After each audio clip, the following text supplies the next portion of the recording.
नमस्कार दर्शकों, school education department की तरफ से 575 लेक्चरर की जो पोस्ट हैं जो रेफर की गई थी JKPSC को रिक्रूटमेंट के लिए, उसी की अगर बात की जाए तो उसमें जो है हिंदी की बात की जाए और संस्कृति की अगर बात की जाए उनकी उनमें पोस्टें जो है नहीं है। इसी को लेकर अगर बात की जाए तो आज central Sanskrit university Shri Ranbir campus Balwal में जो विद्यार्थी हैं उन्होंने इसका विरोध किया।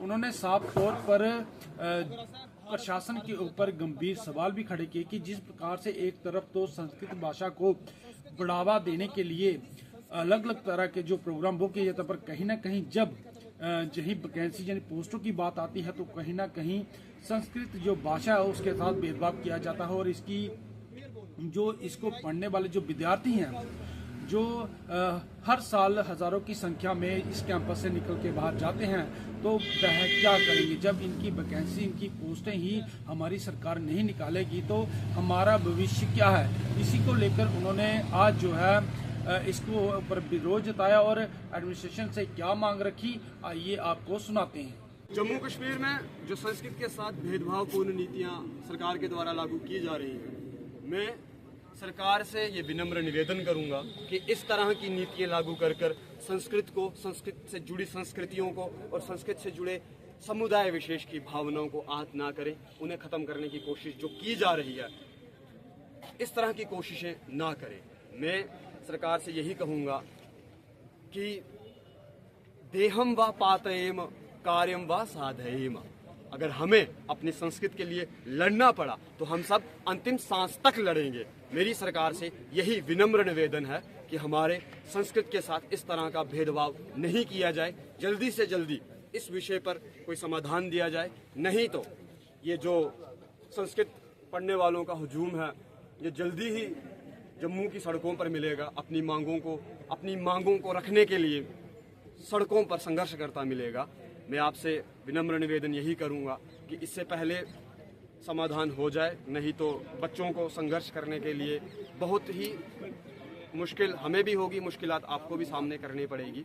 इसलिए हम हर एक परिस्थिति के लिए तैयार हैं, पर हम चाहते हैं हमारी संस्कृति के साथ इस तरह का भेदभाव ना किया जाए। जय तु भारतम, जय भारत माता की जय, भारत माता की जय, जय तु भारतम, जय तु संस्कृतम, जय तु भारतम, जय तु संस्कृतम। मैं अनीस मल्होत्रा केंद्रीय संस्कृत विश्वविद्यालय से आज एक बड़े ही गंभीर विषय को लेकर यहाँ उपस्थित हुए हैं। मेरे हाथ में एक लेटर है जो government of Jammu and Kashmir school education department के रेफरल किया है कि referral of post of lecturer in the school education department under the direct Kota.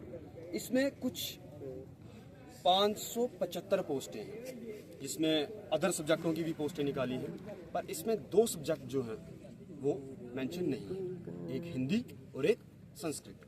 मैं केंद्रीय संस्कृत विश्वविद्यालय से पढ़ा हुआ हूँ और अभी इस टाइम पे पढ़ भी रहा हूँ। हम सब छात्र संस्कृत के छात्र हैं। मेरा सरकार से सीधा ये सवाल है कि संस्कृत के साथ ऐसा भेदभाव क्यों किया जा रहा है। इतना जो बच्चा, ये तो सिर्फ कुछ बच्चे हैं, जम्मू यूनिवर्सिटी के बच्चे, सुंदरबनी गुरुकुल के बच्चे और जम्मू कश्मीर के विविध कोनों में जो संस्कृत पढ़ रहे हैं, उन सब बच्चों से हमारी बातचीत हुई है।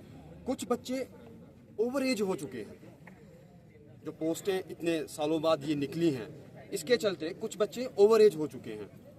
वो सब बच्चे जब पोस्टें ही नहीं निकाली जाएंगी तो वो सब लोग क्या करें।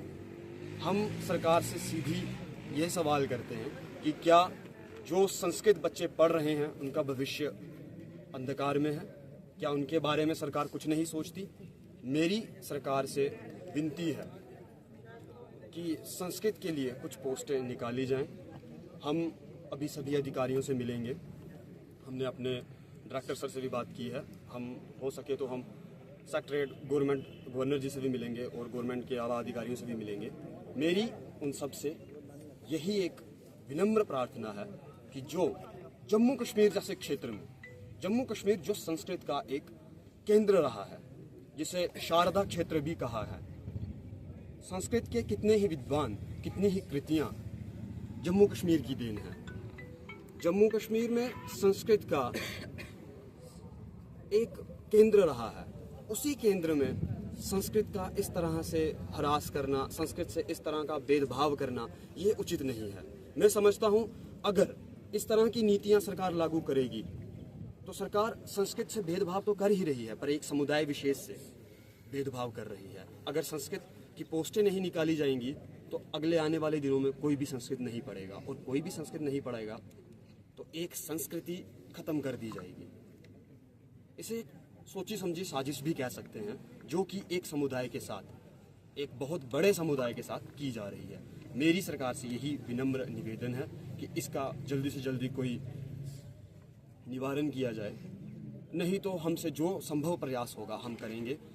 मुझे अंबिका दत्त व्यास जी की एक लाइन याद आ रही है कि देहम वा पातयेम कार्यम वा साधयेम। अगर हो सका तो हम लड़ाई लड़ेंगे अपने हकों के लिए, अपनी संस्कृति के लिए, अपनी संस्कृति के लिए, और हमें जिस हद तक जाना पड़ेगा हम जाएंगे। जय तु भारतम, जय तु संस्कृतम।